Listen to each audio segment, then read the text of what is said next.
고정비라는 것은 경기가 좋으나 나쁘나 나가야만 하는 비용을 의미하죠. 이에 반대되는 의미로 변동비가 있어요.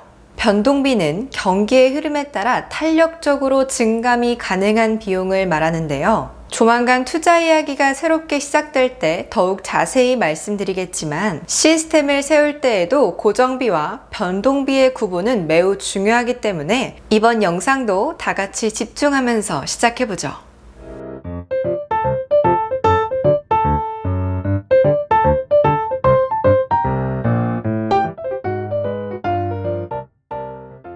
요즘 아주 인기 있는 실내 인테리어 사업은 많은 인원이 동원되는 사업이죠. 하지만 늘 호황을 기대할 수는 없기 때문에 경기에 따른 편차가 아주 심해요. 호황일 때는 아주 많은 인원이 필요하지만 나쁠 때는 필요가 없거든요. 하지만 인테리어 업종의 특성상 매번 새로운 사람이랑 일을 하기는 참 어려운데요. 예를 들어 나와 마음이 잘 통하는 목수가 있다면 그 사람에게 대충 말을 해도 내 마음속에 있는 형태를 그대로 구현해 내줄 수 있어요. 그 목수와 일을 하면 일도 빠르고 재료 낭비도 적겠죠. 다소 불황이 와서 일거리가 없어도 그 사람을 붙잡고 싶을 거예요. 하지만 그러다 보면 일거리가 장시간 없을 때에는 과도한 인건비 지출로 인해 타격을 입을 수밖에 없겠죠. 이런 특성을 가진 회사들은 정말 많은데요. 철강, 화학, 기초 소재 분야의 회사들, 은행업, 건설업 등이 여기에 속하죠. 경기의 변동에 무척 민감한 업종들을 우리는 경기 민감주라고 해요. 경기에 매우 민감하기 때문에 호황 때에는 이익이 빠르게 증가할 수 있어요. 당연히 이런 종목들을 경기가 막 좋아지려는 시기에 많이 담아 놓을 수 있다면 남다른 수익률을 기대할 수 있겠죠. 반대로 경기가 나빠지기 시작하면 이런 업종들은 이익이 빠르게 감소하기 때문에 포트폴리오에서 속가내야지만 안전할 수 있어요. 좀 더 이해하기 쉽게 예를 한번 들어보죠. 지난 2004년부터 장기 호황이 시작되었죠. 중국은 철강 산업에 많이 투자를 했는데요. 그러다가 2007년 말에 세계적인 금융 위기가 왔고 이때 중국의 과도한 투자로 인해 생성된 과잉 생산물이 시장을 망가뜨린 적이 있어요. 이상하죠? 경기가 안 좋을 것 같으면 생산량 자체를 줄이면 될 텐데 왜 과잉 생산이 유지가 되었을까요? 고로라는 것은 일단 불을 끄면 다시 불을 붙이는데 너무나도 큰 비용이 들어가기 때문에 낮아진 이익에도 어쩔 수 없이 생산을 지속할 수밖에 없었던 것이 문제였어요. 결국 정부가 나서서 강제 구조조정을 하는 상황에 이르기까지 철강 회사들의 주가는 수년 동안에 걸쳐 하락할 수밖에 없었죠. 이처럼 경기가 좋지 않아도 생산 중단을 시킬 수 없는 업종에는 철강, 화학 등 기초 소재 분야의 산업들이 주로 포진하고 있어요. 이들 업종 대부분은 고정비 비중 또한 크다고 볼 수 있고 경기 흐름의 변화에 따른 이익의 변화 역시 크다고 볼 수 있죠.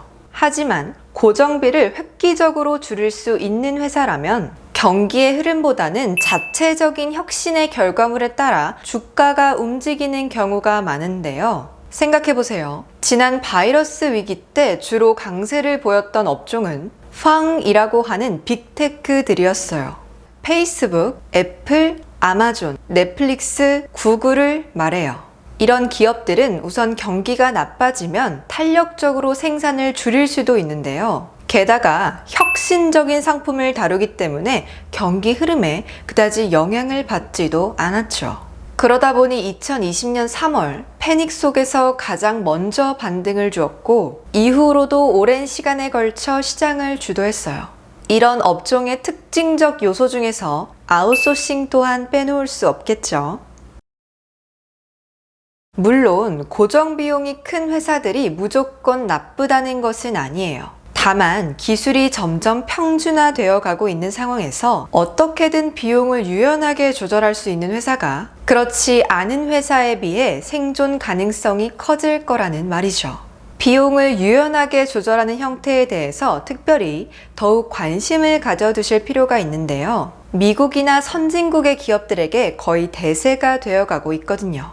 반도체를 예로 들어볼까요?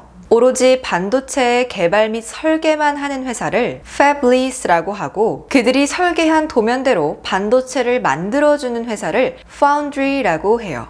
대표적인 Fabless라면 영국의 ARM 홀딩스를 들 수 있고요. 대표적인 Foundry라면 대만의 TSMC를 들 수 있죠. 우리나라의 삼성전자는 독특하게 설계와 생산이 모두 가능한 회사인데요. 이런 부류를 IDM이라고 해요. 제약 부분도 간단히 예를 들어볼까요? 코로나19로 인해 전 국민이 알고 계시는 화이자나 J&J 같은 회사들을 빅파마라고 해요. 이들은 연구개발 혹은 우리나라와 같은 나라에서 막 1상이나 2상을 마친 지적재산권을 사들여서 그들만 관리하고 통제하죠. 하지만 그들이 직접 생산을 하는 것은 아닌데요. 그 설계도대로 실제로 약을 만들어주는 회사는 따로 있죠. 주로 인도에 많이 있는데요. 이런 계약을 CMO라고 하죠. 우리나라에서는 삼성 바이오로직스나 SK케미칼 같은 회사들이 그런 일을 하는 회사예요. 심지어 배를 만드는 것도 마찬가지인데요. 우리나라 조선소에서 LNG 캐리어를 만들게 되면 그 설계도에 대한 기술료를 선진국에 납부해야만 하죠. 앞서 경기 민감주에 대해 말씀드린 거 기억하시죠? 경기가 좋아지기 시작하면 경기 민감주들로 돈이 몰리고, 반대로 꺾이기 시작하면 그들로부터 돈이 떠나게 된다는 거 말이에요. 이런 현상은 비단 회사에만 국한된 일은 아니에요. 선진국들과 이머징 마켓 사이에서도 빈번하게 일어나는데요. 선진국에서는 지적 재산권만 잘 쥐고 있고, 경기 흐름에 민감한 제조는 대부분 우리나라나 대만과 같은 중진국에서 맡아서 하기 때문이죠. 선진국이 빅테크라면 이머징 마켓은 경기 민감주가 되는 거예요. 그러다 보니 선진국에 비해 이머징 마켓은 경기 흐름에 조금 더 민감할 수밖에 없겠죠. 그러니까 경기가 위축될 조짐을 보이기 시작하면 선진국보다 이머징 마켓이 더 빨리 하락하게 된다는 것이죠. 경기 흐름의 주기에 따라 반복적으로 이머징과 선진 시장의 돈들은 마치 밀물과 썰물처럼 오가게 돼요. 그렇게 되면 지구상의 돈들은 일제히 좀 더 안전한 시장으로 되돌아가게 되고, 이런 흐름을 우리는 안전자산으로의 회귀라고 하는 거예요. 오늘은 3가지만 기억하세요. 경기가 막 좋아질 거라는 생각이 들면 철강, 화학 소재 같은 경기 민감주에 대한 보유가 좋다. 마찬가지로 경기가 좋아질 것이라는 생각이 들면 선진 증시에 비해 이머징 시장의 상승 탄력이 더 강해진다. 마지막으로 고정비를 줄이려는 노력은 선진국의 기업일수록 더욱 강하고, 결국 이런 노력이 더 큰 회사가 훨씬 더 유리하다. 오늘도 유익한 시간 되셨기를 바라면서 저는 다음 시간에 더 재밌고 더 쉬운 영상으로 찾아올게요.